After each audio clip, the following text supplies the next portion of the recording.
Thank you so much. And I want to first thank everyone for the focus on today's hearing. As we know, there are so many concerns that we have to address between law enforcement and community, and the 272 Department of Justice recommendations for the San Francisco Police Department have to be implemented in order to demonstrate the move towards improvement. Today's hearing is an update on findings and recommendations regarding law enforcement practices. In other words, how close are we to completing the changes needed within those recommendations? Since 2016, we have been working on the Department of Justice recommendations. We've made little progress in addressing these recommendations. Black people continue to be subjected to the use of force by the SFPD disproportionately. These numbers have not improved, and we have a national crisis on our hands in terms of how law enforcement engages with communities.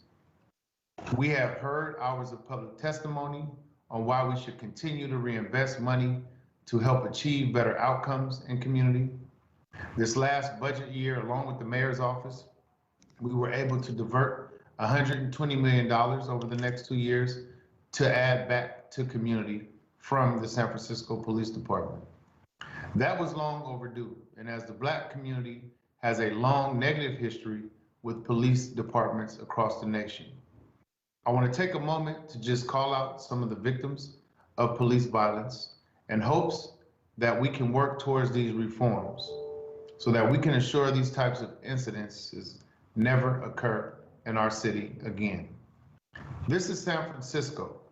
We have the power to address this in our city. Why has the San Francisco Police Department not been able to address the racial disparity? And what plans do you have to address this? The community, in particularly the Black community, and also hearing from members of community along with the Black Wealth and Disparity Coalition, we've asked the police department to report per capita racial disparity for use of force, arrests, and traffic stops. Do we have this data? And if not, how are you able to provide this? It is our understanding that the Police Commission is also requesting per capita disparity reporting. Do you plan on reporting this monthly, or how often? I am sure that you're committed to making the elimination of racial disparity your top priority. And we want to know what you need to make this happen. We also want to know in San Francisco, what does success look like, and how can we track the progress that we want to see in San Francisco? How can we together create a culture of change at the San Francisco Police Department that will have long-lasting impacts as we move forward? We want to know when we are going to complete the 272 Department of Justice recommendations. These questions continue to plague me as a Black supervisor. I'm sure they continue to plague you, Chief Scott, as a Black chief, and we want to make sure that this data changes and that we get successful outcomes in our community. Before we go to presentation, I see that we have Supervisor Safai on the roster. Thank you, President Walton. Thank you for those important opening remarks. I think under the headline of justice reform, we have made some progress in this city, but much of it has been frustratingly slow. As the former chair of the Rules Committee, I don't think I convened a longer committee hearing than those where we made the thoughtful decision to put new commissioners on the Police Commission with the charge of looking deeply and aggressively at the recommendations from the Department of Justice. Very proud to say that we have strong commissioners like Cindy Elias. I want to recognize the previous work of former Supervisor Malia Cohen, who actually pushed for a lot of the per capita and racial disparity reporting, now as the president of the commission. So looking forward to continuing to work with her. Have been in conversations with President Walton. Thank you for your support in this. Mayor Breed, several police commissioners, including Commissioner Cohen and Vice President Elias, along with the Wealth and Disparities in the Black Community leader, Felicia Jones, and her core team of people. Had a great meeting last Friday, and I know that they have done tremendous work in this area about reform and holding the police department accountable and pushing the police this conversation forward. As I stated last week, my office is in the process of amending the initial resolution that we put forward to incorporate a lot of the information and work that's been done in this area to push the conversation forward, particularly that's been done by Wealth and Disparities in the Black community. And we will be having follow-up conversations as the resolution moves forward. I know that as President Walton, we will really appreciate having this follow-up meeting from October, and we're going to be having another one moving forward in May. So we look forward to working with you and other members of this body to take a deeper dive into this information, because this reform is well overdue, and a lot of people have suffered and are continuing to suffer, and time is not our friend in this area. So look forward to hearing from Chief Scott today and the community and getting into a deeper conversation about this. Thank you. Thank you so much, Supervisor Safai. With that said, today we have presenters from the San Francisco Police Department to present today. We have Chief William Scott, Commander Robert O'Sullivan, and Commander Darrell Fong. Chief, you and your team will have 35 minutes to present, and we will take comments from my colleagues and then public comment after the presentation. Thank you, Chief Scott. You and your team have the floor. Thank you, President Walton, and congratulations on being elected and nominated President of the Board of Supervisors. And also congratulations to Supervisor Melgar and Supervisor Chan. Good evening, Board, and good evening, members of the public. I want to start off my time by explaining first with the first slide what collaborative reform is. And some of you have seen this before, but just a refresher. Slide. Okay. Collaborative reform, really, this whole initiative is based on technical assistance that's designed to assess, monitor, and assist our police department in collaboration with the community in implementing and sustainment of reforms that increase public trust. And that's done through improvement practices with transparency, professionalism, accountability, and also always trying to reach across the aisle, look at national standards and promising practices, and integrate those practices into the San Francisco Police Department. And a lot of that work is done through research, and it all has to meet our community's expectations. Next slide. A lot has been said about the progress and the pace of the progress, and I will freely acknowledge and admit that we have been frustrated with the progress as well starting out. You know, as you all know, we started out this progress as Supervisor or President Walton said in 2016 when the report was introduced in October of 2016. We went through about a year before the US Department of Justice pulled out of the reform business and left us to find a new collaborative partner, which we did with the California Department of Justice. In 2018, we signed that memorandum of understanding. And as you see here, the chart in front of you, when we talk about a slow pace, that first year, it was a slow pace. We completed 13 recommendations that were validated by the California Department of Justice as being substantially compliant. The good news with this is, as we have progressed and a lot of the infrastructure investments and a lot of the investments that we made early on have really started to pay off, and we've seen the rate of completion and those recommendations being found in substantial compliance rather, has increased dramatically in the past year. As you see, from 2013 to 2019, we went from 13 to 40 substantially compliant. 2020, at the end of 2020, December, we went to 113 substantially compliant.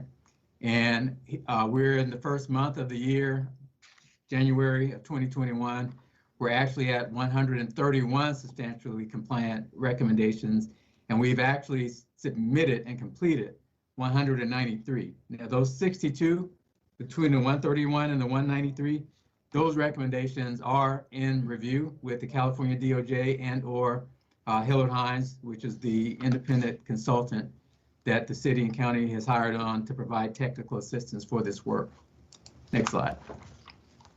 I talked a little bit about infrastructure, and this slide illustrates our infrastructure. And I just want to point out a few things before we go to the next slide.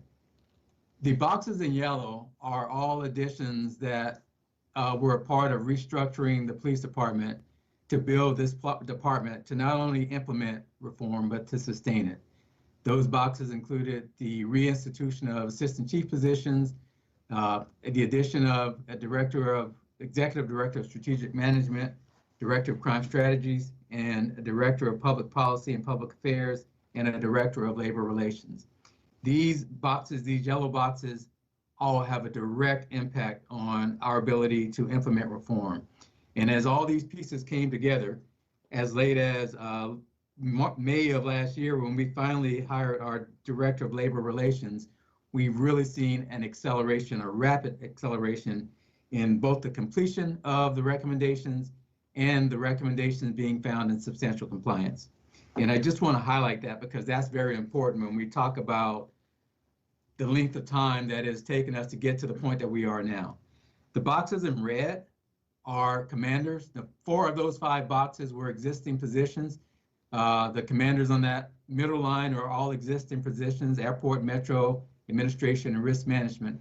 However, the commander of community engagement was also an infrastructure improvement as we restructured. And the reason that we highlighted those in red is one of the adjustments that we made in the latter part of 2020 is we pulled all of those commanders from their regular assignments, and they are full-time dedicated to implementing their category of reform. And I'll explain what that means in a second. But that's very important to note, because as we move forward and we complete the 272 recommendations, we're going to have to put them back in their assignments and make adjustments to ensure that we sustain the reform that we've implemented. Next slide, please. The Collaborative Reform Initiative categories, there are 5 of them. And as you see before, I won't read them off, but you can take a look at them. But there are 5 categories, and these are the 5 categories that those 5 commanders are responsible for. And we call those commanders our executive sponsors for each of those categories. Next slide. And we're going to break those down one by one. The first being recruitment, hiring, and personnel practices. Next slide. President Walton, in your introductory comments about the collaborative reform, you mentioned a lot of important issues that this city and our police department is facing. And one of the most important is our ability to tackle the disparities in policing in our city, the arrest rates, the search rates, the stop rates, and we'll explain those numbers per capita a few slides down the line. But I want to go back to this particular category because hiring is a big part of how we move the needle on that issue.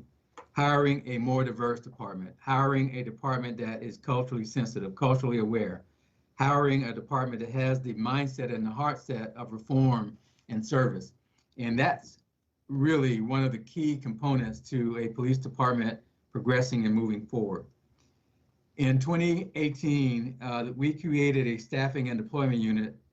And part of this process really goes to having the data to analyze where we are and where we need to go. And our staffing deployment unit has really done a really good job to do just that. They give us the ability to constantly assess every unit from top to bottom in this department, the diversity, the hiring, how long people have been in units and the like. And that's going to play a big part in moving us forward in terms of being a more diverse department, which will help with some of those issues that we know we are challenged with. Next slide, please. There are a couple of major key recommendations and key initiatives that we have completed as a part of the reform process that we believe will get us to where we want to go on recruitment, hiring, and personnel practices. The recommendations, as you see on the chart, 84.1, 85.3, 85.4, 89.1. all speak to that issue. And part of tying all these recommendations together was our challenge to create a diversity strategic plan, which we have done. And we do believe that will set the pace for us, not only to assess where we are now, but to actually have a strategic plan to determine our future in terms of diversity, cultural diversity, gender diversity, and the gamut in terms of diversity, which again will help us get to a better place in terms of addressing some of the challenges we face with some of our disparities and some of our challenges regarding bias-free policing in our city. Also, recommendations 88.1 and 88.3 speak to our training division, who've identified trends with a goal to improve retention. And I will get to why that's so important. And just to clue you in on where I'm going with this part of the conversation, as we look at our hiring over the last decade and even beyond the last decade, what we have strived to do and what we've done actually is increase the diversity of our recruit classes. The number of people of color that are now entering the department is as high as it's been. And that diversity speaks to the need to retain the people that we do hire. And our training division has identified trends that hopefully will help us in that regard, because we have had some challenges with retention. Right now, it's a very big challenge because many of our folks are leaving, going to other agencies closer to home, out of state and the like, and we want to retain the talent that we recruit to our police department. So these recommendations are very important in that regard. Next slide. This slide estimates our number of applicants per year. And as you can see, from 2015 to 2020, that number has almost been cut in half. And that speaks to what I mentioned in our previous slide about the need to retain those candidates that we do have. There's many reasons for that. And this is a national trend, but the bottom line is we have to be the best police department we can be, put our best foot forward. And this collaborative reform will help us do that so we can attract the best candidates. And we're looking for candidates that want to be a part of what we're doing and want to help us get there. Our challenges are vast because, as you see, from 2015 to 2020, as I said, those number of applicants year by year have almost been cut in half. And with 2020 being the year that it was, with all the incidents revolving around policing that we've seen this year that have magnified this issue, we've actually lost some candidates who have either had a change of heart or decided that this profession was not for them at this time. So those challenges are vast. Next slide. I mentioned a few slides ago about our diversity and how we've gotten more diverse over the last decade. So this slide illustrates the last 13 years. And if you look to the left of the chart, that teal colored graph shows the amount of white recruits entering the academy, which was at 54% in 2007. And then the green, blue, yellow, red, and purple indicate Hispanic, Asian, Black, Filipino, Native American, and other candidates who are not white. As you see, by 2020, that number was almost evenly distributed on the first three categories between white recruits entering the academy, Hispanics and Asians, and the Black number of recruits almost doubled from where it was in 2007.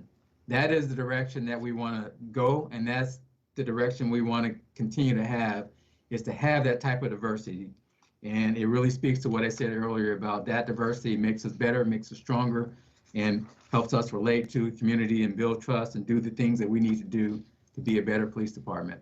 So that's a really promising statistical trend, and we are working very hard to keep that going. Next slide, please. Over the past 12 years, as I said, the percentage of non-whites has increased dramatically in the department. And to highlight that, in 2019, 22% of our recruits who entered the academy were female. This was the highest percentage of females in the past 12 years. So that again speaks to we are getting the better outcomes that we are aspiring to get in terms of our diversity and increasing our diversity. Next slide. So this particular category, bias-free policing, is a challenge. And I'm going to go through some of the data that you mentioned, President Walton. We go to the next slide. This next slide shows per capita data, and this is per 1,000 residents. So this is our Q4, what was known as the 96, the Chapter 96 report that Supervisor Cohen and the board in 2015 passed. As you can see, I'll go straight to the chase on this. Our biggest issue and our biggest challenge, if you look at the third row, is the disparity rate among African Americans. And this shows, this slide depicts those individuals who were deemed to be suspects. Now that was either by public reporting from the public, officers of observations on what we call on-view observations, and the combination of that. And even though this is, some of it is publicly reported, you can see the disparities compared to the per capita or the population of the city. And if you look down at the rest of the categories, you see where they land compared to the Black category. So that is a huge disparity. And then again, this is either reported or officers' observations. The next slide is per 1,000 for arrest data. Again, tremendous disparities with the Black/African American category. And Supervisor Walton, you mentioned it, it's a challenge. We acknowledge that it's a challenge, and we are working as hard as we can work to try to change the narrative on that particular disparity. The rest of them aren't as far out of line as Black African American. Next slide, please. Per capita, same per 1,000 residents, and this shows the stop data. And stops, same issue holds true. Black African American, there's a huge disparity. And again, it speaks to the same challenge and the same issue. So I'm going to talk a little bit about what we are doing and hope to do to improve in this area and make this better. First of all, we acknowledge it and we own it and we want to make it better. And that's a big part of getting better, is acknowledging it and owning it and wanting to make it better. And that's partially what this collaborative reform work is all about. Our bias-free policing principles, next slide, basically spell out our guiding values as it relates to this issue. We want to treat everybody with dignity, fairness, and respect. We understand that bias policing is not only unsafe for the public, it's unsafe for the officers, it's unjust, and it's effective. And that's why we've put what I believe are some of the most advanced policies in place to start to change the narrative on this issue. The alienation of the public is self-evident. The distrust of the police undermines our legitimacy, and all the things that we want not to happen. If we don't get a handle on this, we're not going to change that narrative. So we have to get a better handle, and this work, we believe, will help us get there. Next slide. Now, part of the how is our collaborations and partnerships. There's a lot of research out about data and the role that data plays in really addressing bias. First of all, you have to have the data and you have to be able to collect it. And with the leadership of our Board of Supervisors, the leadership of our state with the RIPA reports, our department actually is above many in terms of our collection of data. We have partnered and collaborated with several entities that I believe and we believe will help us really move forward on addressing this issue, some of which are the Center for Policing Equities, the Stanford Spark with Dr. Jennifer Eberhard and her team, among others. And I want to highlight those because I think when we get to understanding the data and really taking advantage of the academic power that is in our region in the Bay Area, we have a really good opportunity to work with some of the best and most really renowned experts in this field in the country, if not in the world. So we're going to take full advantage of that, and we have done that, and we have agreements and collaborations with these entities, and that data that we are providing for them and the analyzation of that data really is helping us both guide our policy, is guiding some of our procedures and protocols, and also even the discussions that we have in our training. So next slide. A little bit more on the partnerships and collaborations. Center for Policing Equity, also known as CPE.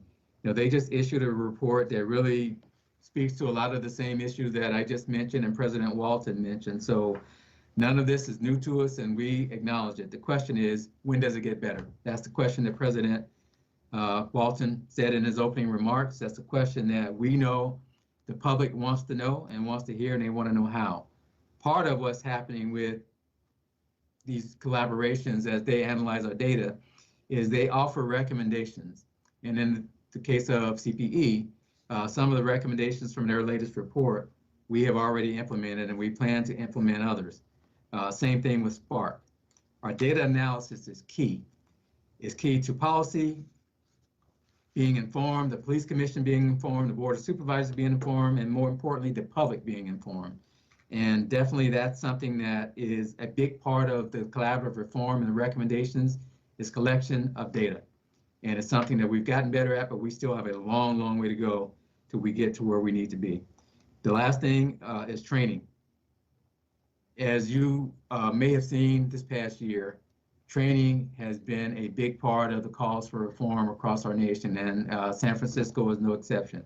It's something that we recognized early on, that good policy is only as good as the training that's implemented to make sure that officers understand it, buy into it, and then exercise those policies in practice. So training is a vital component of that. Part of what this reform initiative has done to us, or for us, is given us not only the collaboration with the academic partners, but with the community.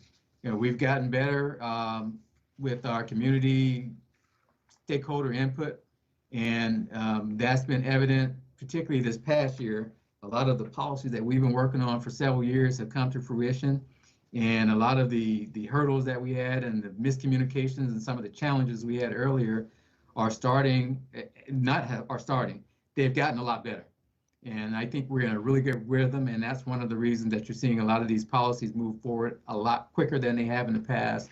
And you're seeing better engagement and better collaboration with the members of the community that are taking their precious time to work with our police department. Next slide, please. Bias-free policy in progress. One of the recommendations, 29.3, was a bias training audit, which we have conducted. I'm happy to report that our department was 98% in compliance. As I mentioned earlier, the training is only as good as its implementation, and the policies are only going to be as good as the training. So all these things really go hand in hand, and that 98% compliance speaks well for our department and speaks well for our embracing the training and making sure that we're implementing it in this particular body of work. Recommendations 25.2, 27.4, and 28.3 also speak to training. A big part of the training is getting the training to the people that need it most, and those are the officers that are working the field, the officers that you come in contact with every day, the investigators. And we do that through roll call training. So in these general orders, we've created roll call trainings to implement our bias-free policing general order, our prohibiting discrimination, harassment, and retaliation general order. And that has been a collaborative process, and that training will go very far in terms of ensuring that our officers are following these policies that we work so hard to put in place. Next, bias-free policing and racial equity. Now, through the mayor's leadership, every city department has to have a racial equity and inclusion plan. We have assigned one of our directors to head that plan. We have submitted our plan to the mayor's office. We do have some modifications at their recommendations, but the reason I want to emphasize that plan is because it really works hand in hand with the collaborative reform work in the area of bias-free policing. It's an inward and outward look at our racial equity and inclusion measures, There are, when it's all said and done, will be objectives and measures that are being put in place and will continue to be put in place that will integrate with CRI, with the mayor's vision. I think it will align with the board's vision, where we are an inclusive and equitable police department. Next topic is use of force, and I will thank you so much. Just real quick, Chief, and thank you so much for being very thorough in your presentation. Just want to do a time check. I know you have a few folks present, and I know we're probably about halfway through the slides, so just wanted to give you a heads up on that. Thank you, President.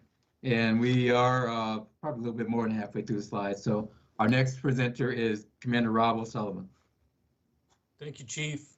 Good afternoon, President Walton, supervisors, member of the public.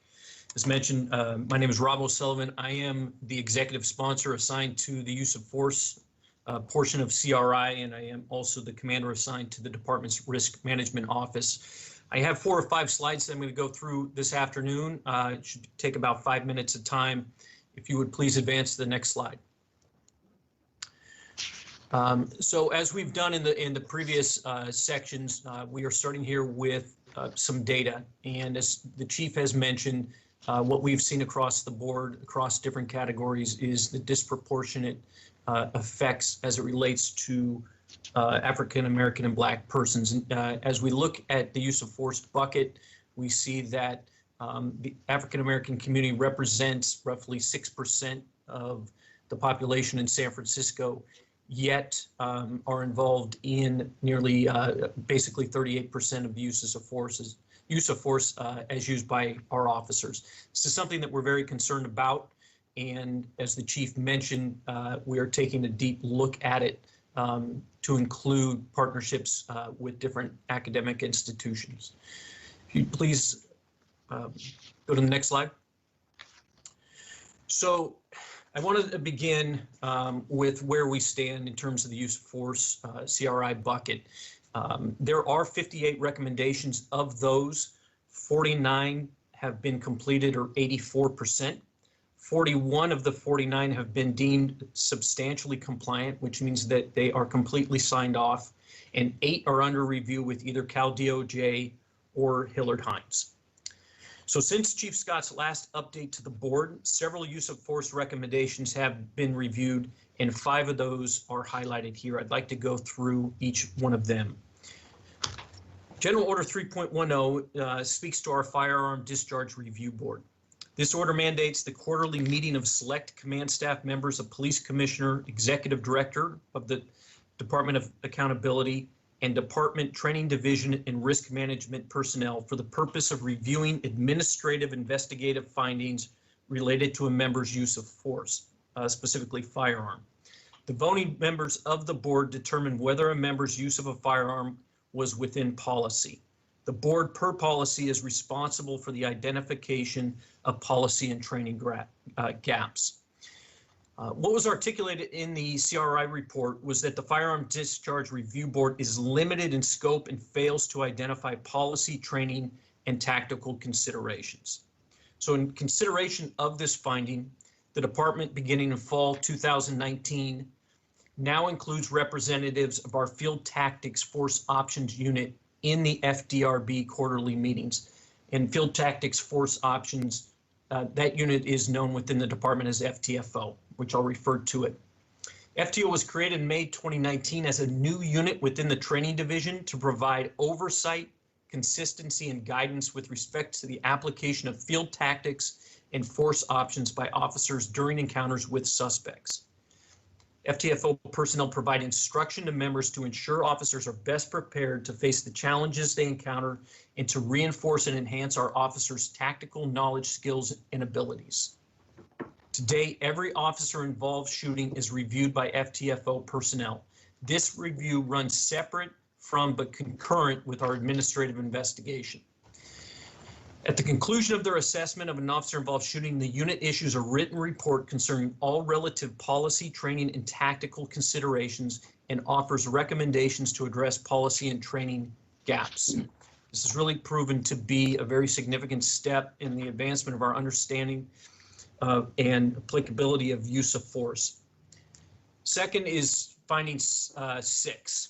And finding 6 states that the SFPD has not developed comprehensive formal training specifically related to use of force trainings.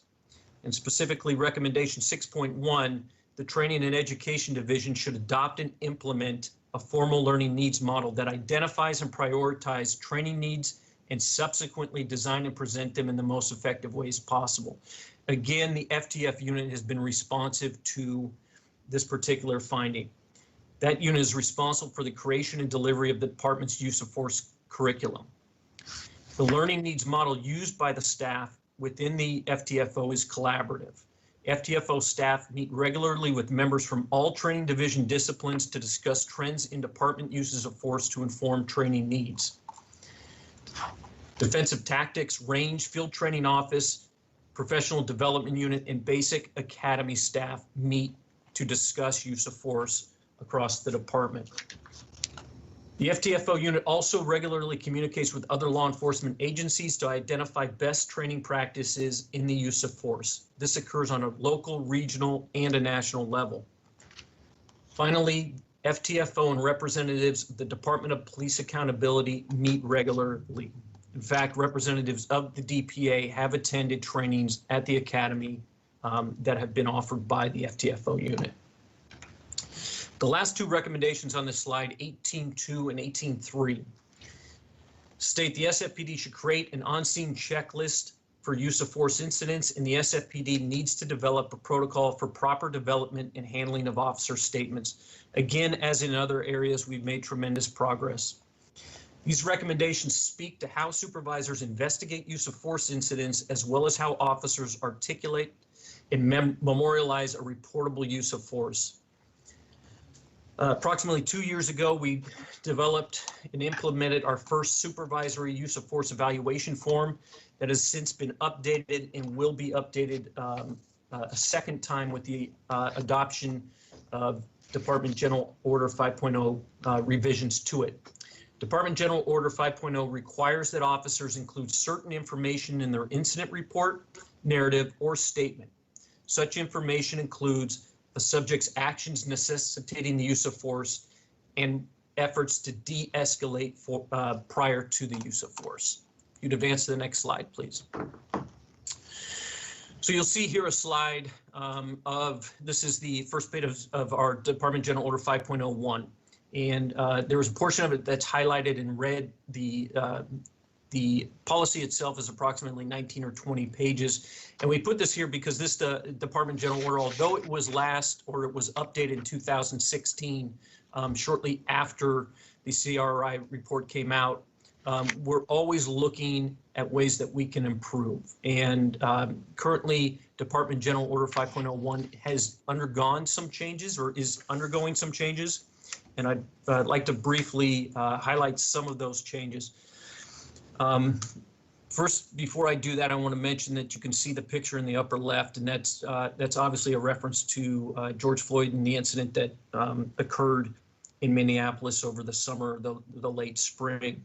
I do want to note that when our Department General 5.01 was revised and adopted in 2016, it eliminated any use of the carotid restraint from that point forward. What we've done subsequently among the proposed changes that will be adopted is that we have eliminated the use, prohibited the use of any part, any tool or body part officer may use in the area of a subject's head. Through the president, there's about 5 minutes left, Commander O'Sullivan. Okay, thank you. So why don't we advance to the next slide? And what I'd like to end with is a couple of slides with regards to data. And we began with a slide which showed the disproportionality. That being said, we do see that the total numbers of uses of force over the last 4 years have decreased. If you advance the last slide. And here you'll see the use of force as it's broken out across race. Again, there is a disproportionality. We are concerned about it. We are addressing it. The good news within this slide, however, is that the total uses of force across all ethnicities is decreasing. And I'll turn it back over to you, Chief Scott. Thank you, Commander O'Sullivan. So the next category is accountability, and I'm going to go through this really quickly because it's only a one-page slide. As far as progress, we have 34 that have been found to be in substantial compliance. That's 50%, exactly 50%. There's 15 others that are in external validation or external review, either with the California DOJ, Hillard Hines, which we believe, based on our conversations with them, that we will be found in substantial compliance. So that will take us to 72%. Of the 68, that'll take us to 49. And we do believe that we're on track to complete the majority of those by the end of the spring. Two highlights and accountability since we last met is we've completed 77.1 recommendation and 80.2. The first deals with auditing, and we put systems in place. Auditing is a big part of sustaining reform, and we're happy to have completed that one and been found in substantial compliance. And then 80.2, our investigative services detail, which investigates alleged criminal behavior and works with the district attorney's IIB or Independent Investigation Bureau on officer-involved shootings or covered incidents. There's monthly training, there's audited training in that area, and that's really important to accountability and public trust. Now, for Commander Darrell Fong for community policing, which is the last category.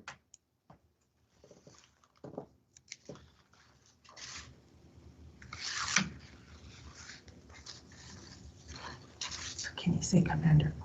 Commander Fong.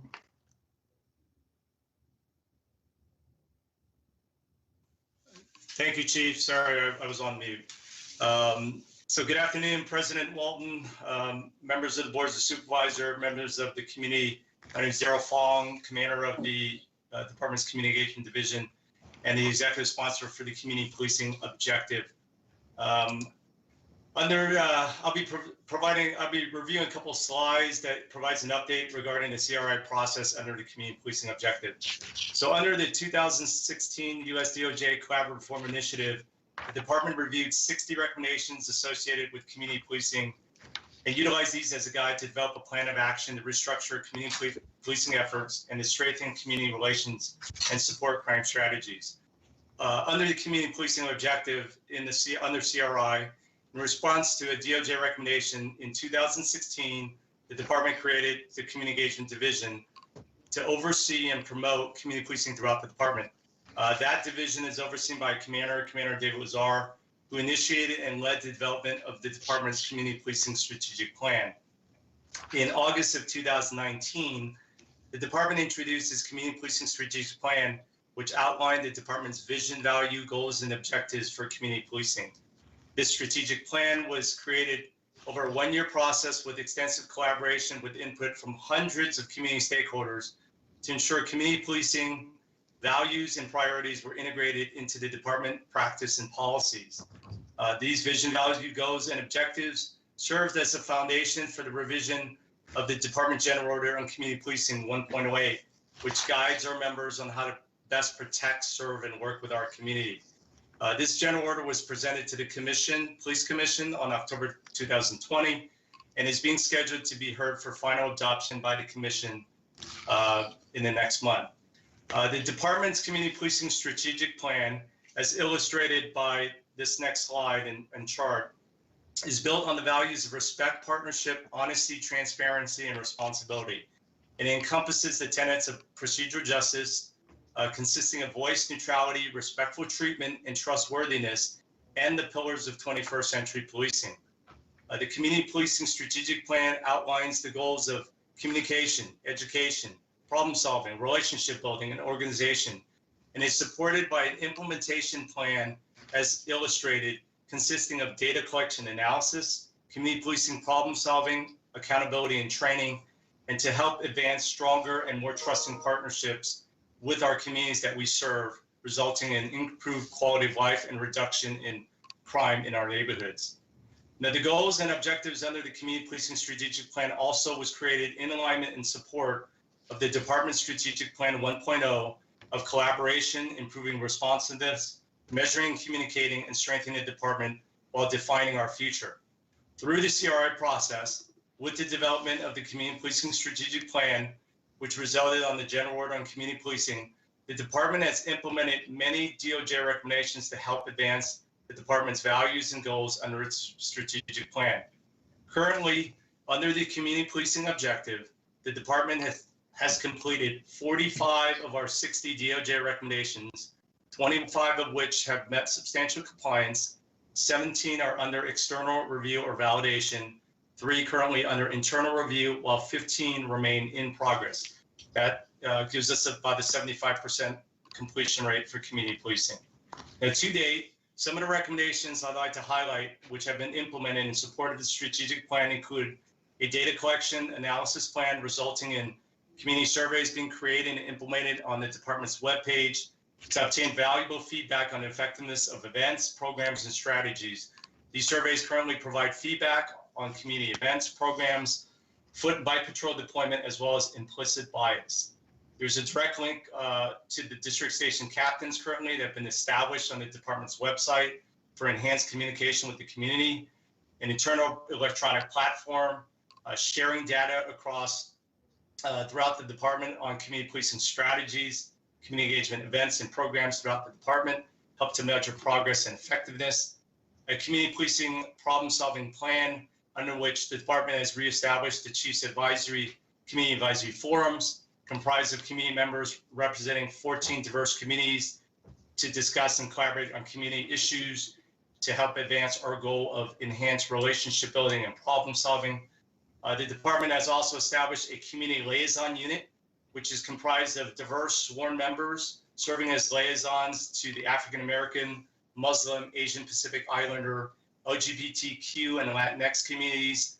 These liaisons serve to assist victims of crime with language access issues, supportive services, investigative process, while working in partnership with stakeholders on crime issues impacting the community. And this program is expanded through our liaison officers assigned to the district stations.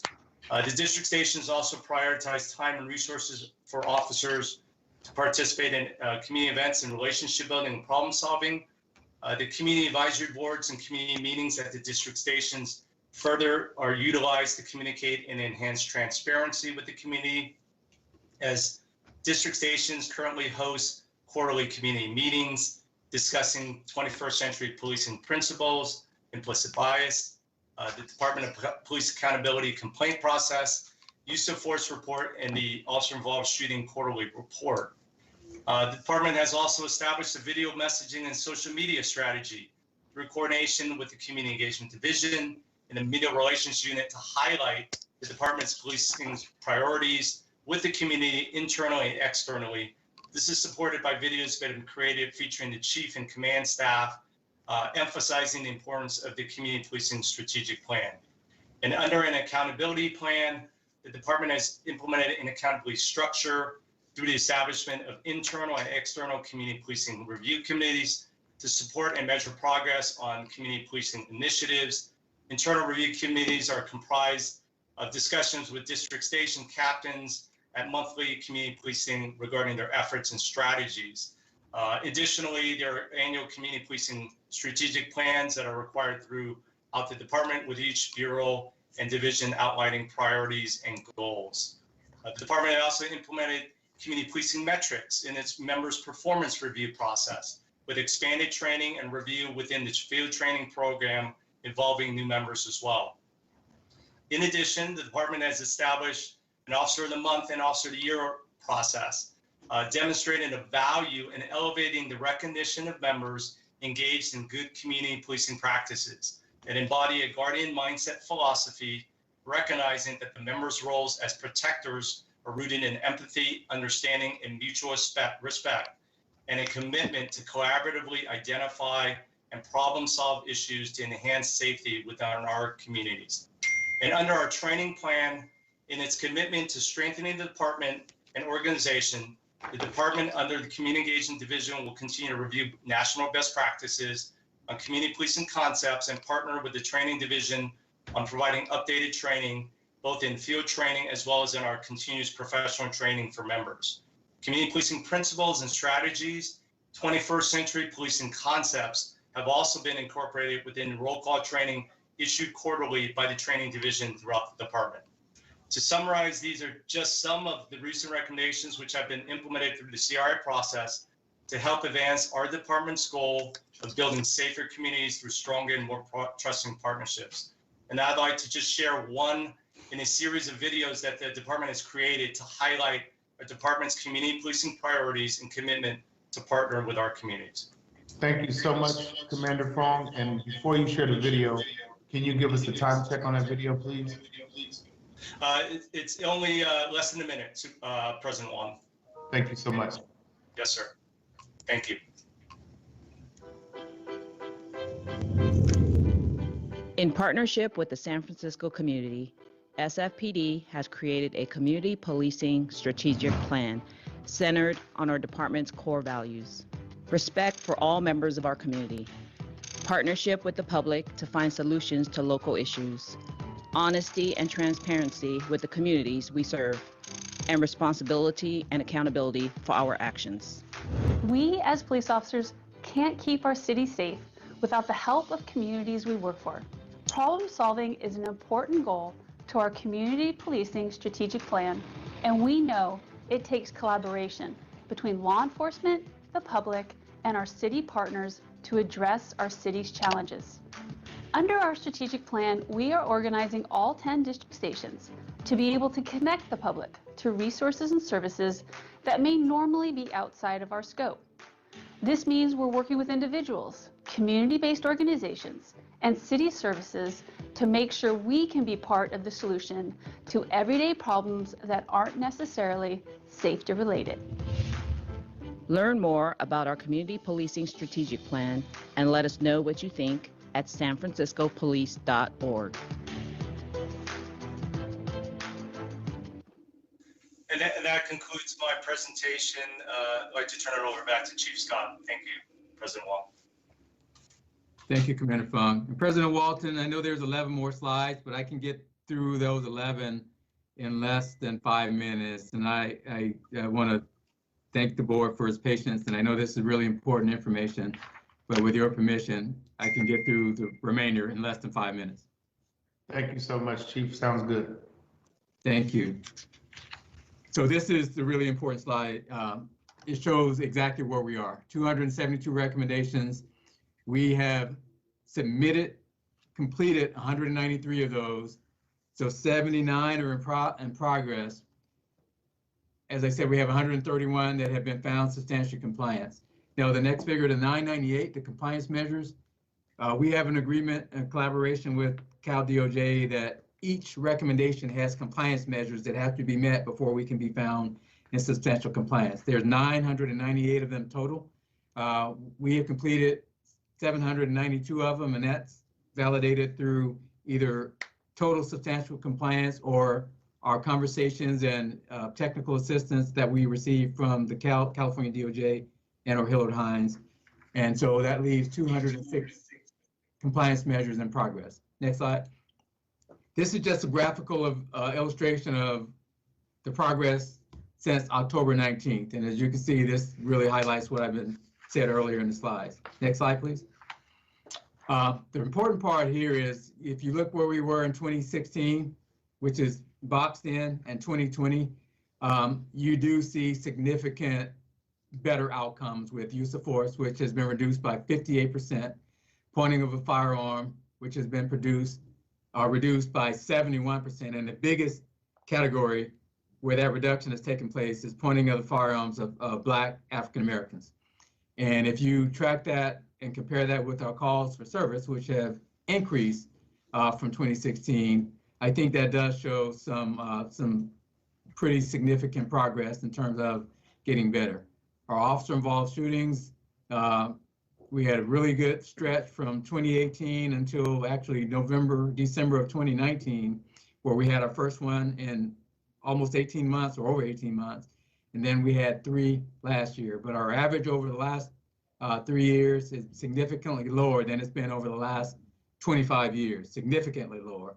So I do think that outcome is a step in the right direction. Next slide, please. What's next? Phase 3. So we believe that we will be 94% complete, 94.48% complete, which is 257 recommendations by the end of spring.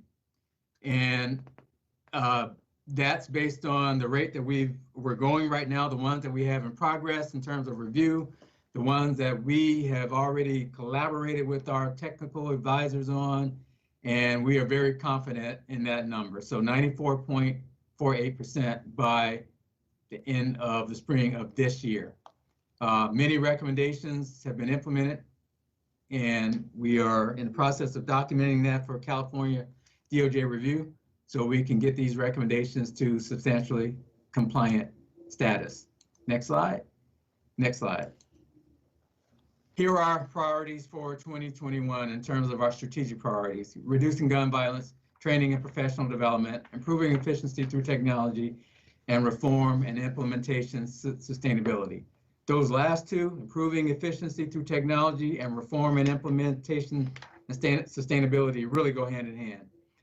As I said, 94.48% means we'll have about 15 recommendations to complete remain. And some of those, after we get to the 94%, some of those do require some technology improvements, and they're going to require some funding and some budgetary assistance. But we're going to try to do as best we can to mitigate that. We know the city's financial condition, and we respect that, but we will complete 272 recommendations. That's our commitment to the public, and that's our commitment to ourselves, and we plan to do just that. Next slide, please. As I said, our goal is 100% accomplishment, and with the California DOJ and Hillard Hines partnership and planning has helped us get this far. We plan to stay engaged with the California DOJ. Although our engagement is coming to an end, I do believe that technical assistance and expert assistance is really important in reform, and that's an industry that's an industry standard. So we will seek that assistance, and with 15 recommendations left, we do think that we will be able to complete all 272. We're very confident about that. Next slide. And this gives you an idea of what some of the technology challenges are in terms of funding. And next slide. As I said earlier, diversity is really a key. And this shows some of our recent academy classes, and you can see the diversity. I know those pictures are small, but you can see the diversity. And this is our future. This is the future of the organization. There's some of the answer to how we're going to get better. And we have to invest in them. We have to train them. We have to invest in them. And we are doing that, and we'll continue to do that. And thank you for your patience. And we're available for any questions.